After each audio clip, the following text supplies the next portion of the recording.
Okay, hi. So we're going to talk about our Clinton Crest shadow box. We had a lot of fun putting it together and presenting it to Mary. So our first question is, was it easy or hard to analyze the information that you gathered during the interview process and create your project? I think it was kind of hard. Mary knew everything we had to ask her because she was interviewed 2 days ago.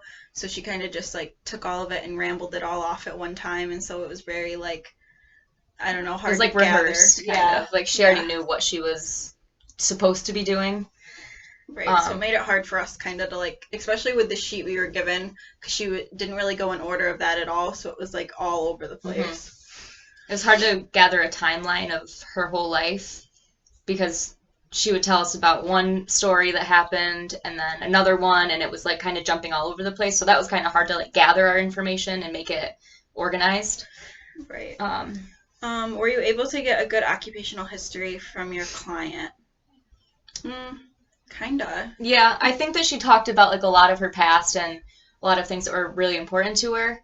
But like we said before, it was kind of hard to put things in a timely order because and she's been all over the United States, so she was jumping from California to Michigan, and she was kind of all over the place. So that was kind of difficult to put those together. Right, and she kept talking about stuff that happened later in her life and then in the beginning of her life, so it was just really difficult to try to figure out where we were and how to incorporate that into our box. Yeah. Did this assignment help you become more comfortable with active listening and personal interactions with the elderly population?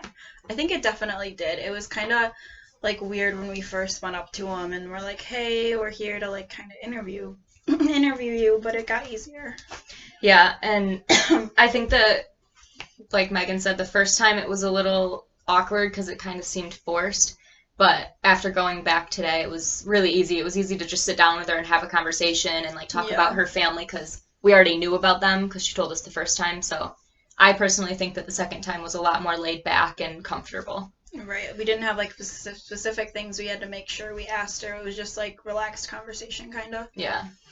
And then last, what was the reaction of your resident to this activity and what impact does that have for you? She loved it. She seemed very excited to be presented it. She has a lot of visual impairments, so we knew that when we were making it, it was going to be hard to show it to her because if she's looking straight on, she can't see. Her peripheral vision is a lot better. So we did a lot of tangible items like some paint and a little paint coaster that she could touch so that she could tell that it's a paint coaster, and we put paintbrushes in there too. So we also had to really explain it to her, but she seemed very happy with the end product. Yeah, and we had to kind of make sure we didn't have anything that she would have to read in it because she gets her everything read to her in her headset for a book and things. So we had to make sure that we would be able to explain it and she'd understand so she wouldn't have to read it. Yeah. So that was our experience with the shadow box. We had a lot of fun with it, and it was nice to meet Mary. Yeah. Thank you. Thank you.